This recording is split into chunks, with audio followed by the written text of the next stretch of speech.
આજે સાંજે બહાર જમવા માટે જઈએ. બહાર જમવા જવાની શું જરૂર છે? તું જે કહેશે એ ઘરે જ બનાવી દેવા. તો પછી મૂવી જોવા માટે?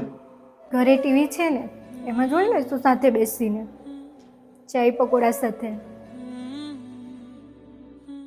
કશે ફરવા તો જઈ જ શકીએ ને.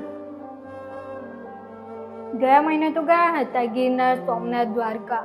આ નજીકનું તમે બધું જોયું જ છે, તો પછી કેમ જવાનું? ફરવા જવાનું, બહાર ખાવા જવાનું એ તો બેઝિક નીડ છે.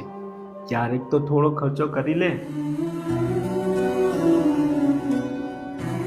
મેં મારા પપ્પાની ગરીબી જોઈ છે, તો તારી પાસે ખોટા ખર્ચા કઈ રીતે કરાવું? चरण देखे जाऊं या